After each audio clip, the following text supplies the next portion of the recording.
We have all kinds of news and rumors to talk about today with the NHL season finally coming to a close. We get the Hockey Hall of Fame announcement here today. Team Canada's announced their new head coach for the next two international tournaments. We have a bunch of signings, including Casey Mittlestadt and Dylan DeMello. Matvei Michkov officially released from his KHL contract. Kinds of trade rumors around teams like the Ottawa Senators, Nashville Predators, the Carolina Hurricanes and Marty Necas, the New York Rangers, and others. Plus, we get the buyout window getting ready to open, so we get the latest on who might be prime candidates. All that and a bunch more stuff coming up next. So welcome back to another video here at Top Shelf Hockey. As I mentioned, we have a lot of news today. This video will be jam-packed, so let's dive right in and get started. Of course, last night we had not only the NHL season coming to a close with the Stanley Cup final Game 7, but we also had the American Hockey League season wrap up last night as well.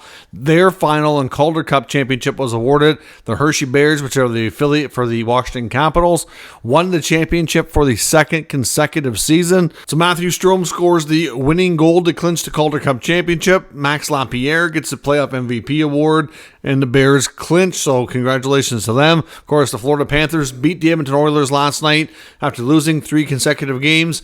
They did go home, reset, played actual Panther-style hockey, and won Game 7 by a score of 2-1 to clinch the 2024 Stanley Cup championship. So congrats to the Panthers. Connor McDavid was a landslide, unanimous winner of the Conn Smythe Trophy.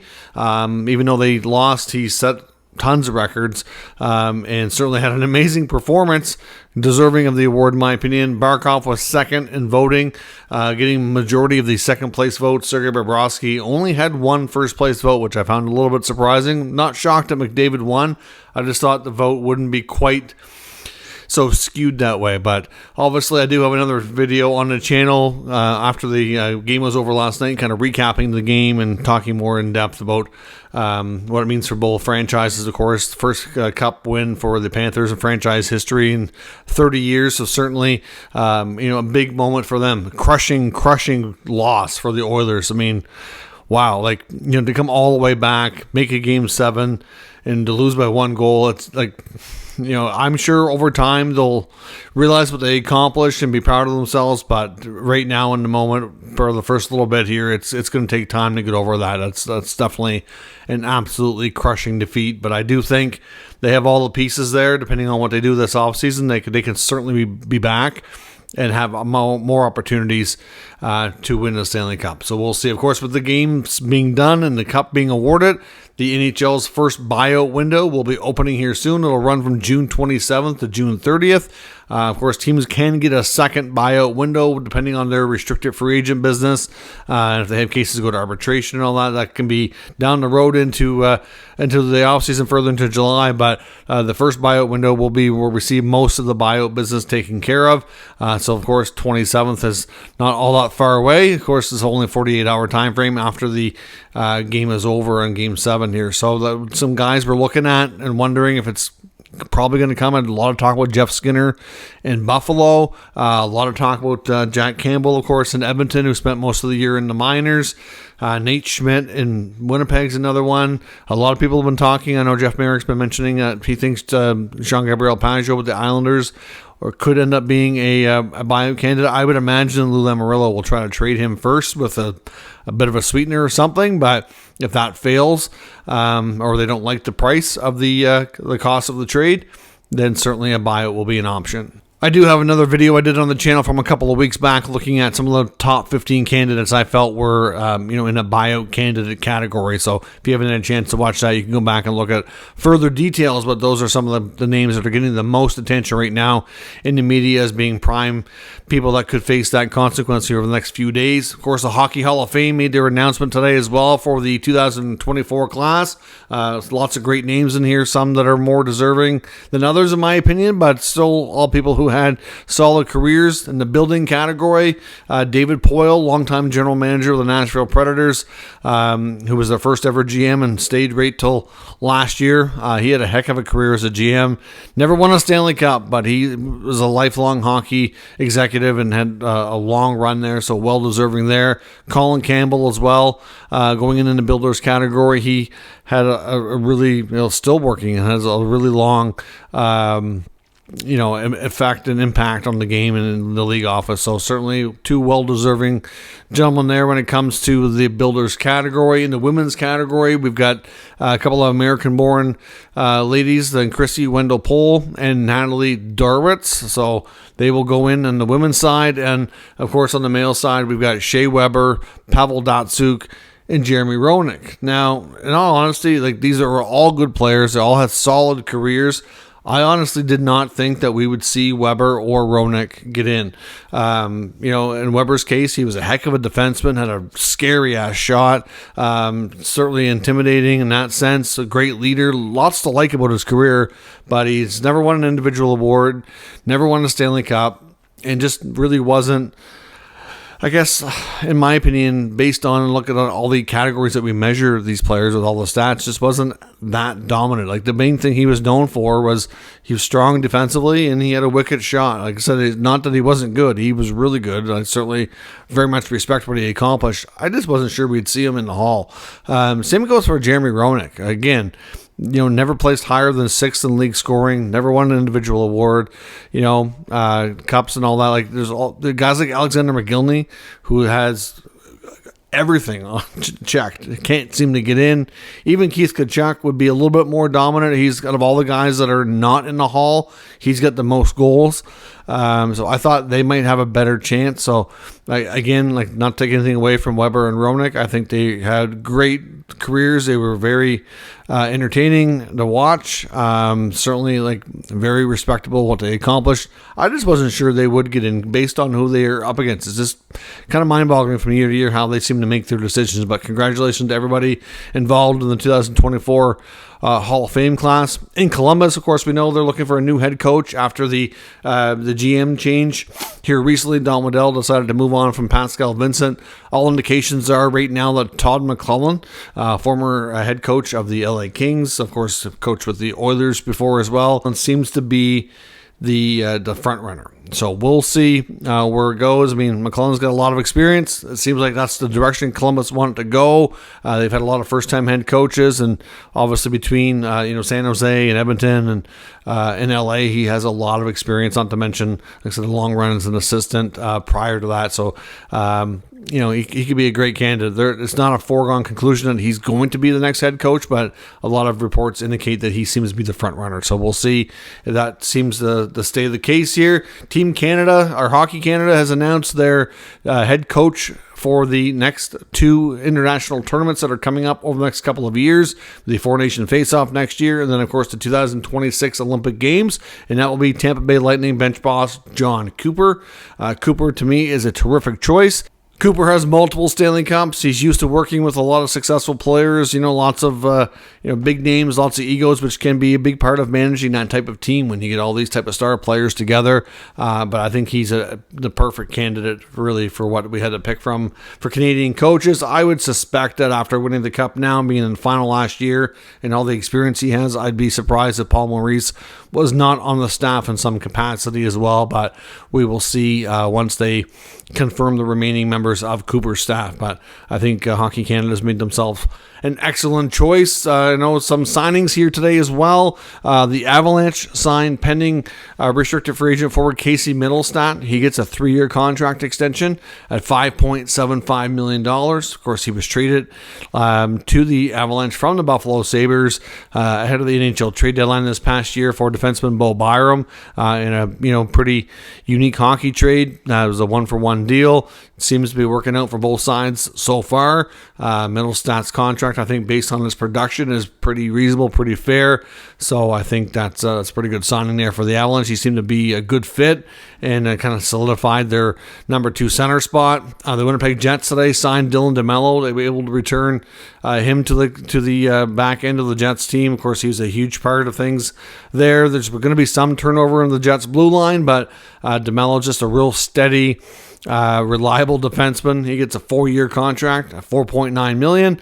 I know based on a lot of the analytics places that project contracts, he was projected to maybe even get a little bit more than that. So I think he gave them a slight discount to remain with the Winnipeg Jets. So a great signing for them. Utah today signed one of their prospects or younger players, and that's Vladislav Polachonok. He gets a 2-year, two-way contract here as well. And the Ottawa Senators signed one of their RFAs from their American Hockey League team, Wyatt Bongiovanni, who came over to the Sens in the AHL system later into the season and had a terrific impact. He was really a great fit there and was a big help for Belleville to get into the playoffs and to win their first round series. So he gets rewarded with a new contract to remain in the Sens system. Of course, we got confirmation today that Matvei Michkov, of course, the top prospect for the Philadelphia Flyers, officially got his release from his KHL club. We've seen in the last couple of days, there's been a lot of speculation, and for the most part, it was pretty well confirmed that it was going to happen, but now it's official. He's officially out of the contract and is free to sign with the Philadelphia Flyers. His KHL club, SKA, will hold his rights. So for any reason things don't work out, which is unlikely, but you just never know, they will be able to retain his rights and sign him to go back over there if something like that ever comes to be. So Michkov should be able to sign his entry-level contract with the Flyers. It might take a little bit of time.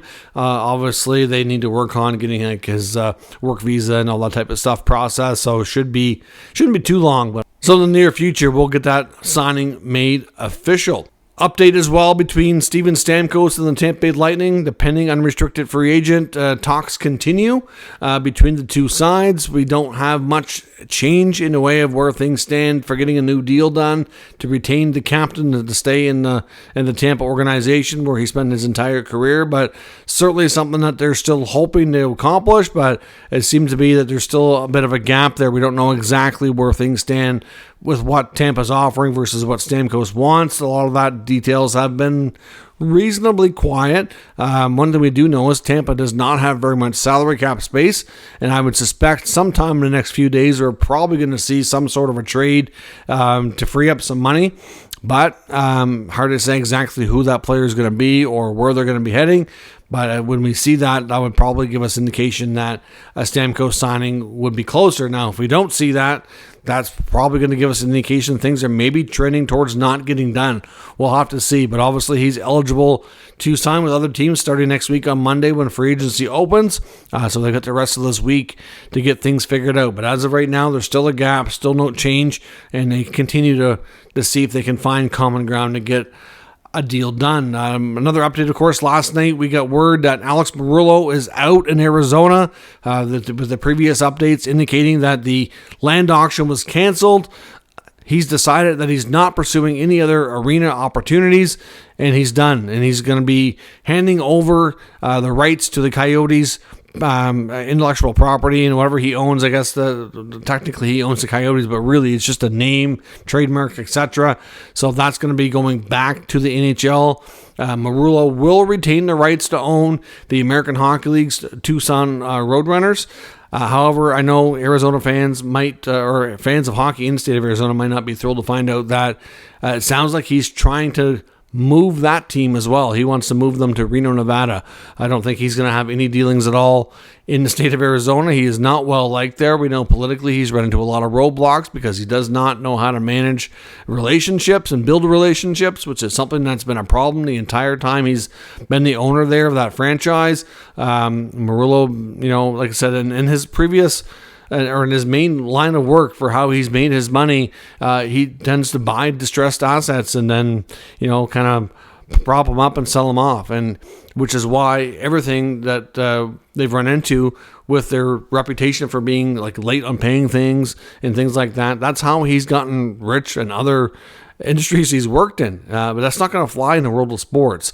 You can't just stop paying your bills and try to renegotiate and pay less. Like, that's just not how real life works. It might work in a company that might be on the brink of going bankrupt or something like that, but not in other aspects of business and life. So it's just mind-boggling how he's gone about his business there in Arizona. But it seems like the time for him to leave has finally come. And I guess at this point, once that's all made official, the NHL will be able to speak with other potential ownership groups and see if they can't start figuring out the arena in other capacities with other owners and see what they can do to bring back this franchise as an expansion team sometime.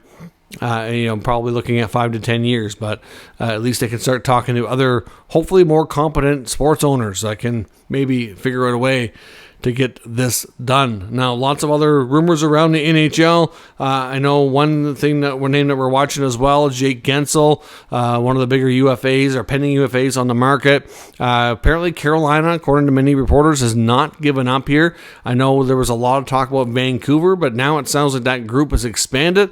Not to say that Vancouver doesn't have a good chance to get the deal done should he hit free agency. I think they stand just as good a chance as any.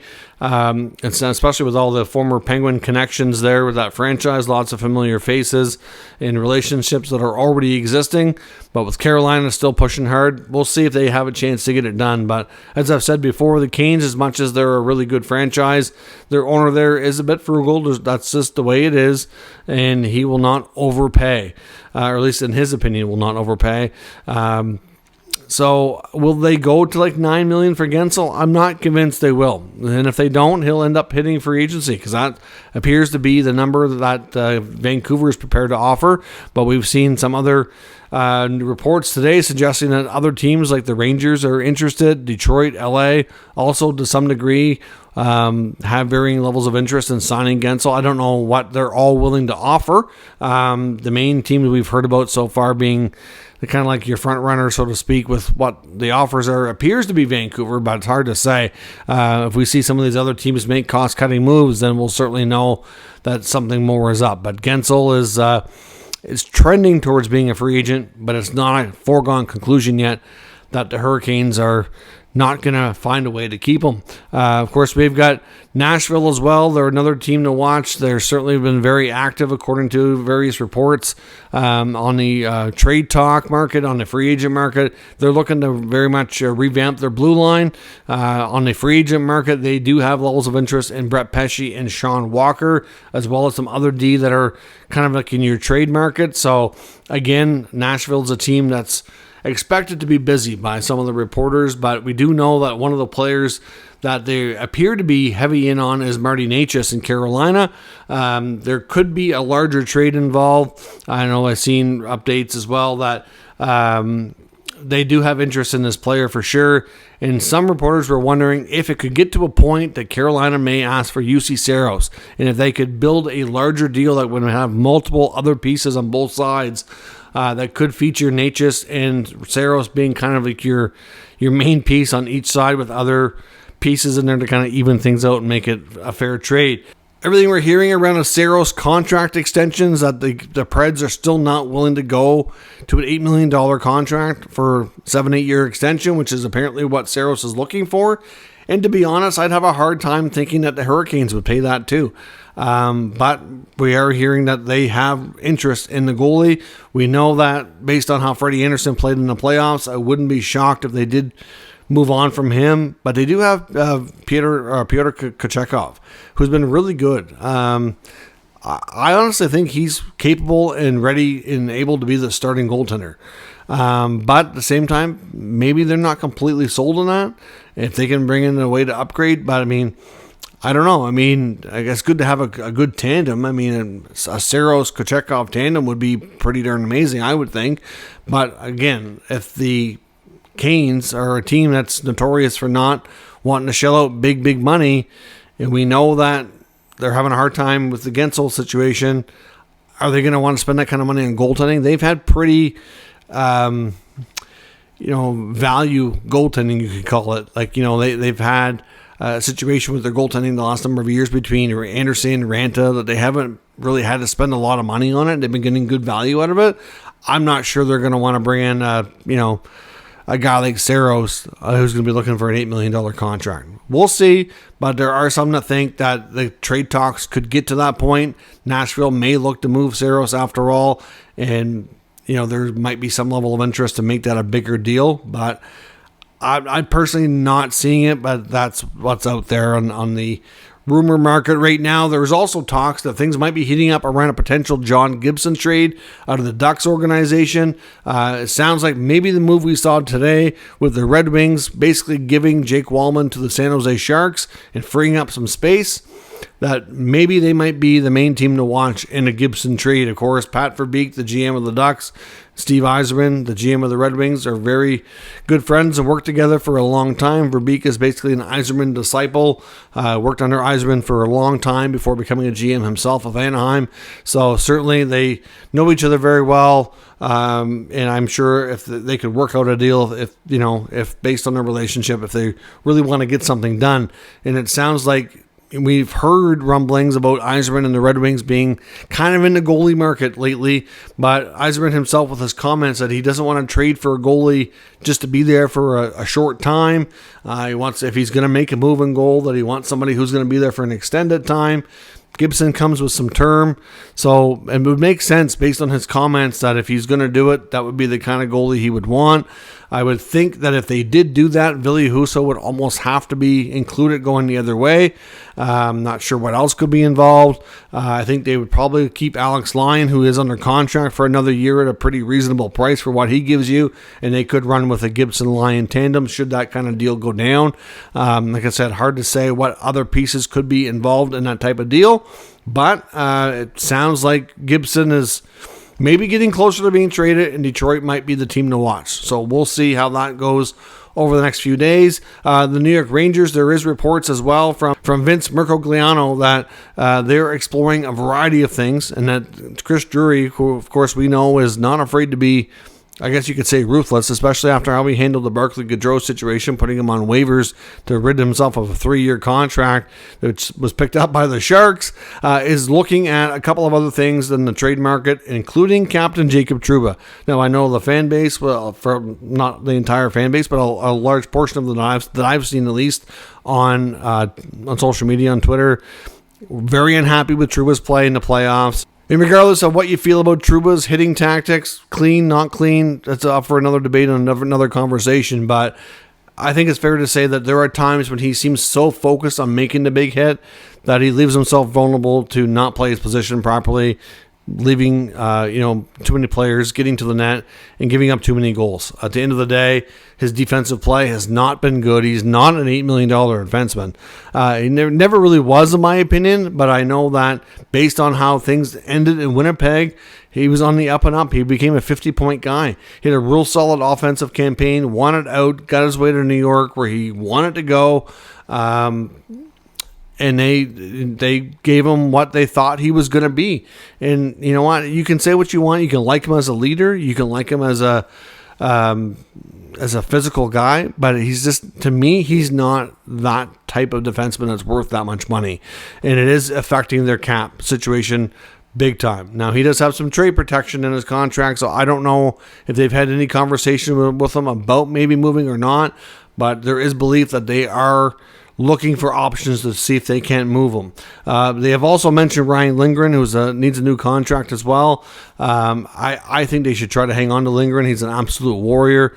But I think maybe it's not that they don't like his play or anything like that. I think with Lindgren, they might be wondering and concerned where his next contract's going to go. But Trouba's name is out there.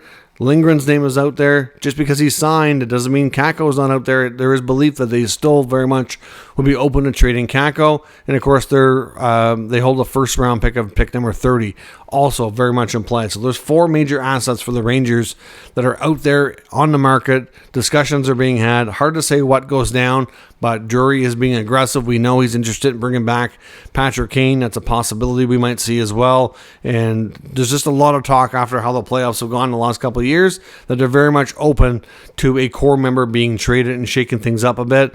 And it seems like right now the preferred player would be Trouba, but it doesn't mean it couldn't end up being somebody else. So we'll see where everything goes on that front, but expect some change in the Big Apple. And lastly, in Ottawa, Jacob Chychrun, we know that the asking price is what we learned yesterday is believed if the Sens do end up moving him, that it's going to end up wanting either a first and a second or a first and a good prospect. I know Bruce Garrick mentions about 4 teams that he believes have pretty serious interest in him, including the Cup champion Florida Panthers, as well as Chicago, Detroit, and the Los Angeles Kings. Now, the Kings were very much interested in Chychrun before. A lot of people think that they make a ton of sense for him. We'll see. I don't know. I mean, I know Arthur Kaliev in LA has been a player that's been linked to to Ottawa before. He's definitely looking for a fresh start, and it would make some sense for them. Obviously, there would not be a one-for-one deal. LA does have a first-round pick, though. Maybe it's a combination of Kaliev and a first or something if they make that move. Based on everything we're hearing out of Ottawa media, though, it's not a given Chychrun even moves. I think a lot of what happens with him will depend on what else they can bring in for another defenseman. I think they very much like Chychrun, but I think they'd like a different style of defenseman who can play on the right side where he's a lefty. They need to have a little bit more balance in that back end. Ideally, they want a more perfect partner for a guy like Thomas Chabot, and I don't think they move Chychrun unless they can figure out who that could be and where that player is coming from. I'm not sure that these teams that we're looking at here has the answer to that, so we'll see. It could be a case where if they move him, it's for future-based stuff, and they get that other player either in another trade or in the free agent market. So we'll see, but those are the teams rumored to be in on Chychrun right now. But again, no guarantee that he goes, and that's the asking price that's out there if he does. So let me know your thoughts. It's going to be an extremely busy week, as we've talked about. It's already been a busy couple of days here. Things are going to pick up. Like I said, on the next little while, we'll start giving more confirmation on the buyout market. We get the awards coming up, the draft on Friday. It's going to be a real bonkers week, so stay tuned. I'll do my best to keep you up to date with all the videos and all the news discussed here in the channel, so certainly stay tuned for lots of content coming your way. Thanks very much for watching, and I'll catch you next time.